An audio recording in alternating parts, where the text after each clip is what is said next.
बच्चों, आज हम पढ़ेंगे कक्षा 7 सामाजिक अध्ययन के अंतर्गत सामाजिक एवं राजनीतिक जीवन विषय का दूसरा अध्याय स्वास्थ्य में सरकार की भूमिका।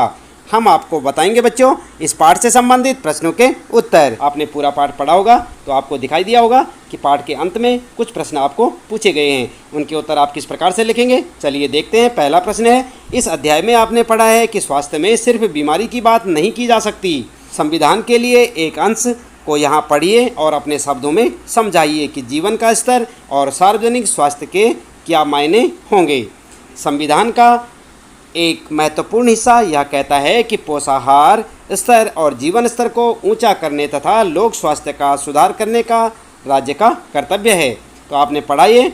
इसके बाद उत्तर में आप लिखेंगे, भारतीय संविधान के नीति निर्देशक तत्वों में लोगों के कल्याण से संबंधित कई उपबंध लिखे गए हैं, जिसके तहत सरकार के लिए कई तरह के दिशा निर्देश जारी किए गए हैं। इसी संदर्भ में नीति निर्देशक सिद्धांत में कहा गया है कि पोषाहार स्तर और जीवन स्तर को ऊंचा करने तथा लोक स्वास्थ्य का सुधार करने का राज्य का कर्तव्य है। इसलिए भारत सरकार, राज्य सरकार और स्थानीय सरकार ने कई स्वास्थ्य केंद्र का निर्माण किया है तथा पोषाहार स्तर और जीवन स्तर को ऊंचा करने के लिए कई कार्यक्रम चलाए गए हैं।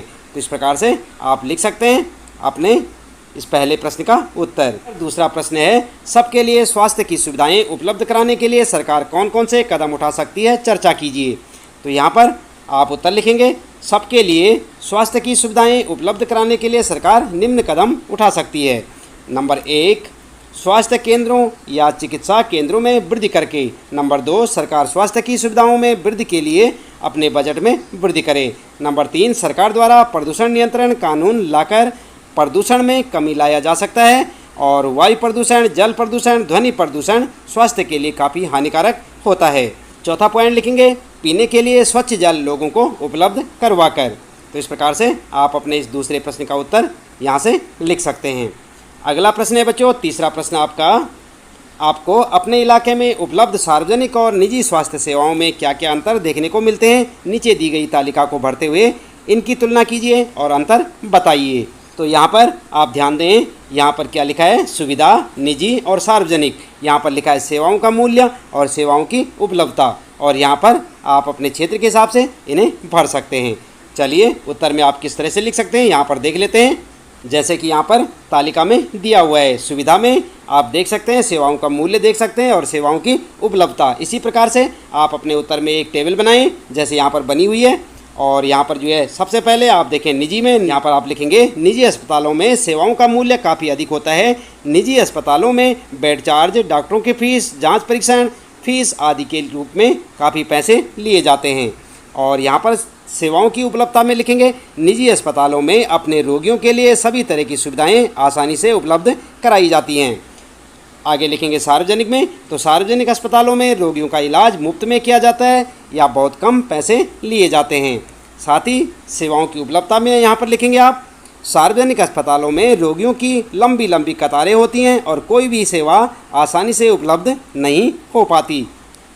तो आप देख रहे हैं यहाँ पर इस प्रकार से आप जैसे यहाँ पर आप देख रहे हैं टेबल बनी हुई, इसी प्रकार से आप अपने उत्तर के लिए एक टेबल बनाएं अच्छी सी और उसमें अपने उत्तर को इसी प्रकार से लिखें। इसके बाद बच्चों बात करते हैं यहाँ पर चौथा प्रश्न है, पानी और साफ सफाई की गुणवत्ता को सुधार कर अनेकों बीमारियों की रोकथाम की जा सकती है। उदाहरण देते हुए इस कथन को स्पष्ट कीजिए। उत्तर में आप लिखेंगे, पानी और साफ सफाई की गुणवत्ता को सुधार कर अनेकों बीमारियों की रोकथाम निम्न प्रकार से की जाती है। और किस प्रकार की जाती है। नंबर 1 लिखेंगे, संचारणीय बीमारियां पानी के द्वारा एक से दूसरे को लगती हैं। इन बीमारियों में से 21% बीमारियां जल जनित होती हैं, जैसे हैजा, पेट के कीड़े और हेपेटाइटिस। तो आप यहाँ पर जो है जैसे यहाँ पर लिखा है पहला पॉइंट ऐसे लिखें। दूसरा पॉइंट लिखेंगे, साफ सफाई की कमी एवं प्रदूषण के कारण भी अनेक बीमारियां फैलती हैं, जैसे भारत में ही लगभग 5 लाख व्यक्ति प्रति वर्ष तपेदिक यानी कि टीबी से मर जाते हैं। डेंगू, मलेरिया आदि अनेकों बीमारियां साफ सफाई की कमी से होती हैं। उपरोक्त तथ्यों से स्पष्ट है कि पानी और साफ सफाई की गुणवत्ता में सुधार करके अनेकों बीमारियों की रोकथाम संभव है।